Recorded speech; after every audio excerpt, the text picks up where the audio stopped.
დიახ, ქართულ ოცნებაში მიხეილ ყაველაშვილის შეთავაზების შემდეგ ასახელებენ მიზეზებს თუ რატომ მიიღეს ეს გადაწყვეტილება ქართულ ოცნებაში შეეთავაზებინათ პოლიტიკური ლიდერებისთვის შეწყალების მოთხოვნით მიემართათ მიხეილ ყაველაშვილისთვის და თანაც დაედასტურებინათ, რომ მათ სურთ არჩევნებში მონაწილეობის მიღება. ქართული ოცნება ამბობს, რომ მთავარი მიზეზი, რის გამოც ეს შეთავაზება გააკეთეს, უკავშირდება სპეკულაციებს. ქართული ოცნების წევრები ამბობენ, რომ ოპოზიციურ ლიდერებს, რომლებიც ახლა საპატიმრო დაწესებულებებში იმყოფებიან და რომლებმაც გადალახეს ბარიერი საპარლამენტო არჩევნებში, არ მისცემენ სპეკულაციების საშუალებას, რომ თითქოს მათ არ მიეცათ საშუალება საარჩევნო ველზე ყოფილიყვნენ და ამიტომ თვითმმართველობის არჩევნების შემდგომ მათ მიიღეს დაბალი პროცენტული მაჩვენებელი, დაბალი ხმები, ასე ფიქრობენ ქართულ ოცნებაში, ამიტომ მიიღეს ეს გადაწყვეტილება. საინტერესოა, ამ გადაწყვეტილებით აუფასურებს თუ არა თავად ქართული ოცნება მისივე შექმნილ საგამოძიებო კომისიას და კანონის აღსრულებას, რომლითაც ხშირად აპელირებენ, როდესაც აკავებდნენ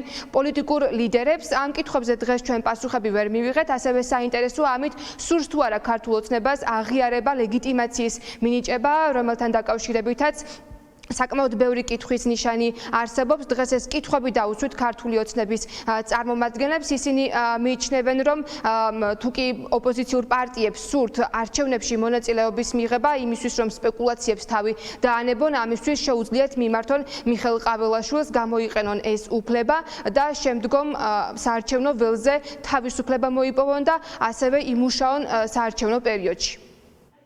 აგერ ბურთი და მოედანი. ჩვენ ვამბობთ დაარღვე ხო კანონი. ეს არის სამართლებრივი სახელმწიფო. დაარღვე კანონს, შესაბამისად არ აქვს მნიშვნელობა ვინ იქნება მე, შენ თუ სხვა, ყველა კანონის წინაშე თანასწორი ვართ. შესაბამისად მოხდით ციხეში. ეხლა ვიღაცამ თქვენმა პატრონებმა რო არ თქვან, ან თქვენმა ასე ვთქვათ ტოპტვინებმა, რომ აი დაიჭირეს, იმიტომ რომ აი ეშინეთ არჩევნები, აგერ შეინანიეთ, განცხადება დაწერეთ, მიიღეთ მონაწილეობა არჩევნებში. თუ არ სიტყვენ ამაზე, ეს იქნება კიდევ ერთხელ დასტური იმასაც ჩვენ ვამბობთ, რომ იმდენად ჩაფლავებულები არიან, იმდენად უსუსურები არიან, რომ მათ არჩიეს აი ამ სამარცხინოთ არჩევნებზე წაგებას, რომ ციხისთვის შეეფარათ თავი. ისე კითხვა მაქვს, თუ ყაველაშვილის მიერ აი ამ განცხადებას არ ღებულობენ, იმიტომ რომ არალეგიტიმურს ეძახიან. ბოდიში და იმ ადგილობრივ არჩევნებს ვინ ნიშნავს, ხომ არ იციან ნეტა? პრეზიდენტი ნიშნავს. ის CSGO თუ არალეგიტიმურია მთავრობა, CSGO ლეგიტიმური როგორ არის? მის მიერ დანიშნული ადგილობრივი არჩევნებში როგორ არის ლეგიტიმური და როგორ ღებულობენ მონაწილეობა? ვის ატყუება? აი, არეულები არიან, აი თარგმანში დაკარგულები კი არა, ქმედებებში დაკარგულები არიან ეს რადიკალები და სააკაშვილი რა შუაში? სააკაშვილი საქართველოს მოქალაქე არ არის. რომ მიხდე შეიძლება უკრაინულად დაგელაპარაკოს, ქართულიც არ იცის, დაავიწყდა.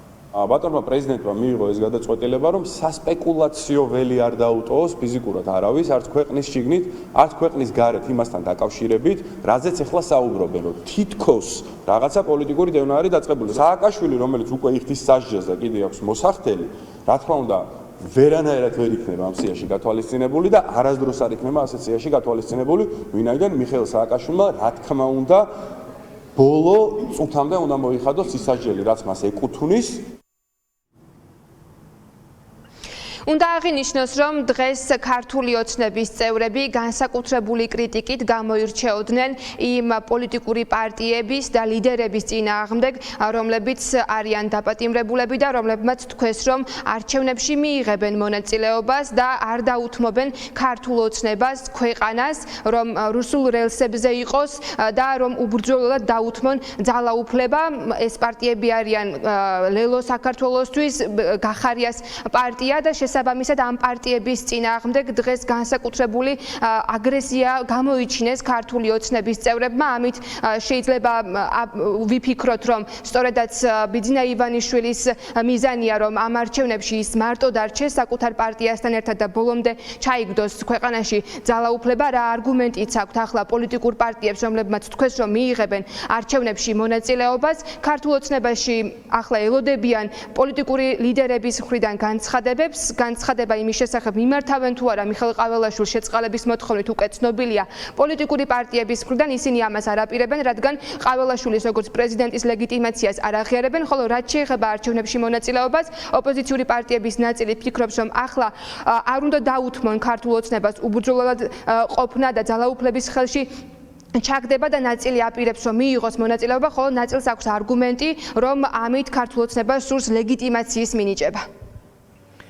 პირდაპირ ეთერში ნინო ელიკაშვილი საუბრობდა.